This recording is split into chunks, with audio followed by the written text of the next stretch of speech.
Hi friends, welcome to VV take.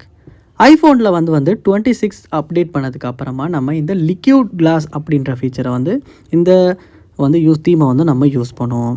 So உங்களுக்குமே உங்கள் ஐஃபோனில் இந்த லிக்யூட் கிளாஸ் எனேபிள் பண்ணதுக்கு அப்புறமா பார்க்கலாம் எல்லாமே கிளியராக தான் ஐக்கன்ஸ் இருக்கும். உங்களுக்கு திரும்பவுமே இந்த ஐக்கனை டிண்டட் ஷேப்புக்கு சேஞ்ச் பண்ணிக்க முடியும். அது எப்படின்றத இந்த வீடியோவில் பார்ப்போம். வாங்க நம்ம வீடியோக்குள்ளே போகலாம். வீடியோ கடைசி வரைக்கும் ஸ்கிப் பண்ணால் பாருங்கள். இதான் நம்ம சேனலுக்கு ஃபஸ்ட் டைம் வந்திருக்கீங்களா, நான் தான் விக்னேஷ்.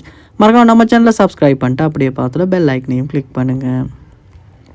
எந்த ஐஃபோனில் 26 அப்டேட் பண்ணதுக்கப்புறமா இதில் இந்த கிளியர் தீம் தான் நான் போட்டிருக்கேன். அதாவது கிளாஸ் தீம் தான் போட்டிருக்கேன். ஸோ இது டிண்டடுக்கு சேஞ்ச் பண்ணோன்னா செட்டிங்ஸுக்கு போயிட்டு செட்டிங்ஸில் டிஸ்பிளே அண்ட் பிரைட்னஸ் அப்படின்ற ஆப்ஷனை கிளிக் பண்ணி போனோடனே இங்கே நீங்கள் பார்க்கலாம் லிக்யூட் கிளாஸ் அப்படின்ற ஒரு ஆப்ஷன், அதை கிளிக் பண்ணுங்கள்.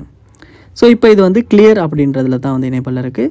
ஸோ டிண்டடுக்கு சேஞ்ச் பண்ணால் இந்த மாதிரி தான் மாறும். So கிளியர்லேருந்து tinted. ஸோ நீங்களே பார்க்கலாம் அந்த லிக்யூட் கிளாஸ் சேஞ்ச் ஆகிருச்சு. ஸோ இதுக்கப்புறமா நம்ம பேக் பார்ப்போம் இருந்துச்சுன்னா எல்லா ஐக்கன்ஸுமே டிண்டடில் ஷேப்பில் தான் இருக்கும். அந்த லிக்யூட் கிளாஸ் கிளியர்ஸ் இதில் இருக்காது. ஸோ இப்படி தான் ஐஃபோனில் நம்ம iOS 26ல்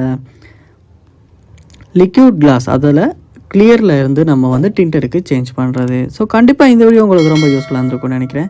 இது போல் நிறைய வீடியோ பார்க்கணுன்னா கண்டிப்பாக நம்ம சேனலை சப்ஸ்கிரைப் பண்ணுங்கள். அப்படியே பார்த்துல பெல் ஐக்கனையும் கிளிக் பண்ணுங்கள். தேங்க்யூ.